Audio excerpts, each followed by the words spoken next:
Welcome, Ann Patterson. Thank you very much. It's Thank a you, pleasure Bob. to see you. Nice to see you. Good to be here. It's great to see you again. You were my last boss in the Foreign Service as Assistant Secretary of State for the Middle East. How are you feeling these days in the early Trump administration about U.S. policy in the Middle East? Well, I think it's pretty grim, but I think there are some opportunities there as well. And I think the biggest challenge the Trump administration faces, and none of these are new, is first of all, how to deal with Iran, and secondly, what to do about Gaza. Yeah. And I think there are certainly other issues as well, the resurgence of ISIS, and what to do about the Houthis. But those are sort of subsidiaries, I think, of the major problems. Do you see nuclear talks in the near horizon? Well, I think it's possible. I think the president has hinted at that. I mean, Iran is much reduced from its previous strength.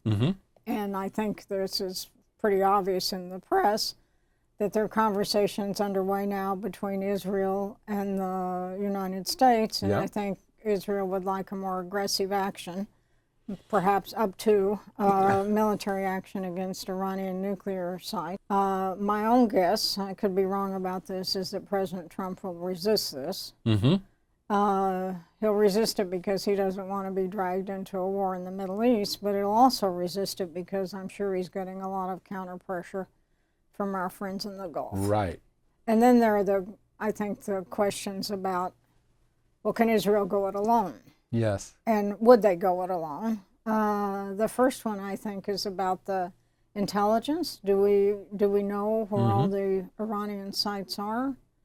And secondly, does Israel have the military capacity to attack Iran without U.S. support? And I don't think so. Turning to Syria, how should we evaluate the new ruler, Ahmed al-Shara? I think people have met him. I too was sort of attracted by the Taliban analogy. Yeah. That right. And I think we've made a mistake in not engaging with the Taliban because the policy has not been, they've gotten worse and worse. Yeah. But they say that Mr. Jolani is much more sophisticated and than the Taliban. And from what they've seen, and he's saying the right things, he's talking to all the Arab leaders. Yes. And what the report that Dana Stroll wrote makes, I thought, an excellent point, that most of this engagement is by Arab leaders and Europeans is sort of haphazard and episodic, and that the U.S. could usefully play a role in having a more unified approach to him. I thought that was a valid point. Should we be optimistic that Hezbollah is on the way down, or is it just slowly rebuilding as it's done before? I think it was massively weakened. I don't think there's much question about that. What impressed me there was the extent of the intelligence penetration. It was obviously had gone on for years and very extensive, and to do the business with the pagers, I mean, come on, that took years of planning. But yes, of course it's rebuilding. Yes. And the Lebanese armed forces need to deploy to the south, of course, which they've been unable to do, a shortage of resources, and hopefully we, the United States, will put sufficient resources in there to enable them to do it. But it's dicey, the ceasefire, and fragile. But I personally thought, that Amos Hochstein did a good job. The obligation on the Lebanese government is not just to deploy to the south, but is to, according to UN Security Council Resolution 1701, and also the ceasefire is to disarm militias, non-state militias inside Lebanon. Right. And I think everybody knows that 1701 was hardly a runaway success. So yes, they have to deploy to the south. They have to disarm. But again, I think the only solution is to put more resources. I know this is a controversial view. Right. Other people to put more resources into the Lebanese armed forces. Right. I think there's discussion about whether they were infiltrated by Hezbollah, and I think the business with the pagers showed that they weren't. You know, none of the pagers went off in facilities of the Lebanese armed forces. Right, And then the that's other true. point That's is a good point. you can't beat something with nothing. Right. This is basically all you have to deploy to the south and to disarm Hezbollah. Right. Other than, of course, Israel periodically going in and that's not good for Israel either. No, I don't think no. the Israelis want to do that forever. I No. think Let's turn to another wonderful issue, also in the greater Levant, Palestinians. I've read the Washington Institute and other reports. I don't get a sense that anyone has a good idea how to reform the Palestinian Authority, short of starting over again. But what do you think? I think the most immediate issue on that, because of course Mahmoud Abbas is 88 years old, Yeah, right. and there hasn't been an election since 2005, Right. and so It was supposed to be a 4-year term, right? 4-year term. Yeah. So his leadership, with a couple of exceptions, is all in that sort of category. Yeah. But here's the real issue right now, and here's the urgent issue: is what to do about Gaza.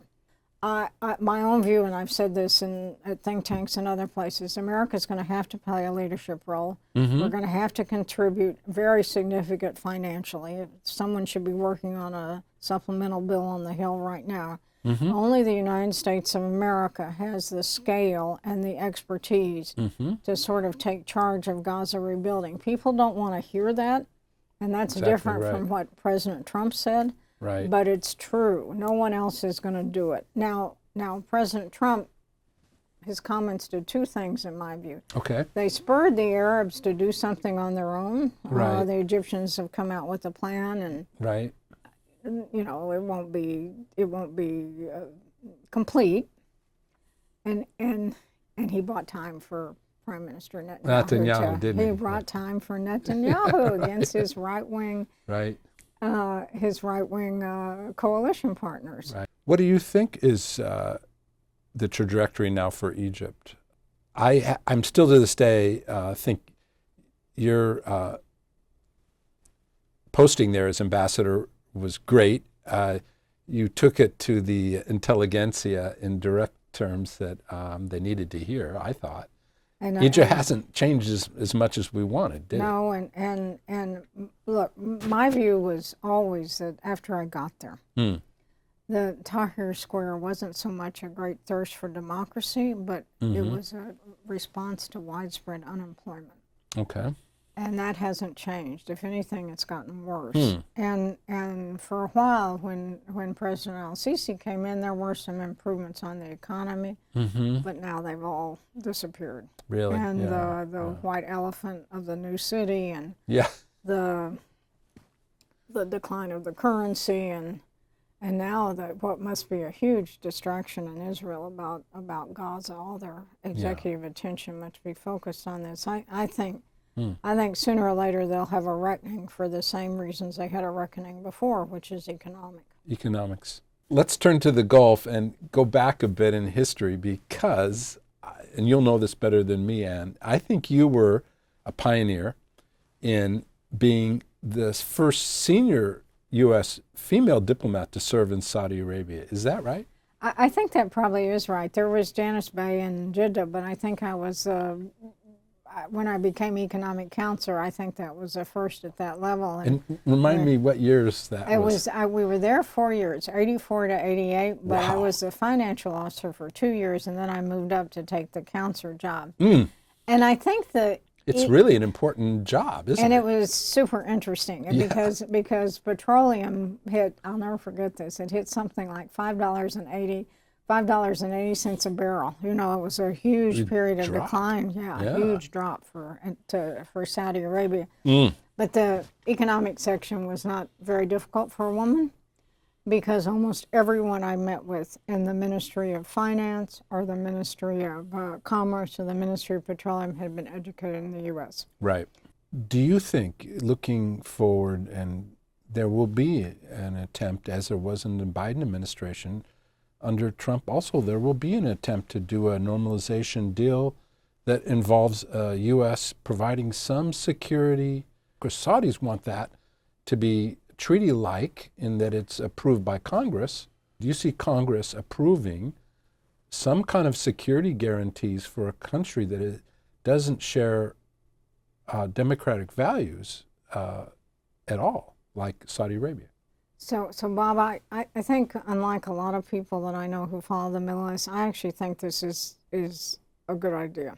But look, as long as we've been involved in the Middle East, there have been two overriding American objectives. And one is Israel's security, and two is energy. Right. And everything else is subordinate to that, forever. Right. And insofar as this would reinforce those, I think you could structure it in a way that I would be very good for us and good for the Saudis. And it would also keep the Saudis out of the, I won't say the hands of the Chinese, but it would really reduce any potential Chinese influence, because they ultimately have to depend on us, the U.S. defense umbrella, to export their oil and gas. And I think on the nuclear issue, what I heard is that we had worked that out in a way that would not undermine existing agreements. Well, thank you very much, Ambassador Ann Patterson. Thank you very much It's great for seeing you inviting again. me. And thank you.